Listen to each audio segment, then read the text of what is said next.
ഈ കഴിഞ്ഞ ഞായറാഴ്ച ദുബായിൽ നടന്ന ICC ചാമ്പ്യൻ ട്രോഫി 2025 ഫൈനലിൽ ന്യൂസിലൻഡിനെതിരെ ഇന്ത്യ വിജയിച്ചതിനു ശേഷം തന്റെ വിരമിക്കൽ അഭ്യൂഹങ്ങൾക്ക് ഇന്ത്യൻ ക്യാപ്റ്റൻ രോഹിത് ശർമ്മ വിലപ്പെട്ട ഉത്തരം നൽകിയിരിക്കുകയാണ്.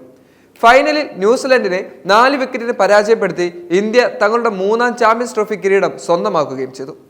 ഫൈനലിന് മുന്നോടിയായി ടൂർണമെന്റ് അവസാനിപ്പിച്ചതിനു ശേഷം ഇന്ത്യൻ നായകൻ ഏകദിന ക്രിക്കറ്റിനോട് വിട പറഞ്ഞേക്കുമെന്നാണ് അഭ്യൂഹങ്ങൾ പരക്കുന്നത്. ഇന്ത്യയുടെ വിജയത്തിന് ശേഷം മത്സരത്തിന് ശേഷമുള്ള പത്രസമ്മേളനത്തിൽ രോഹിത്തിനോട് ഭാവി പദ്ധതികളെ കുറിച്ച് ചോദിച്ചു.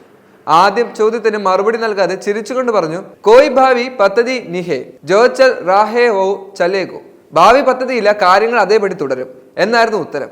ഈ ഫോർമാറ്റിൽ നിന്നും ഞാൻ വിരമിക്കാൻ പോകുന്നില്ല. മുന്നോട്ട് പോകുമ്പോൾ കിംവദന്തികളൊന്നും പ്രചരിക്കില്ലെന്ന് ഉറപ്പാക്കാൻ വേണ്ടി മാത്രമാണിത്.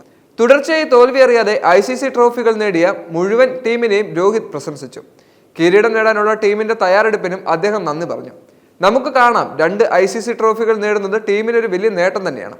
തോൽവി അറിയാതെ തുടരുക എന്നത് വീണ്ടും ഒരു അത്ഭുതമായ കാര്യം തന്നെയാണ്.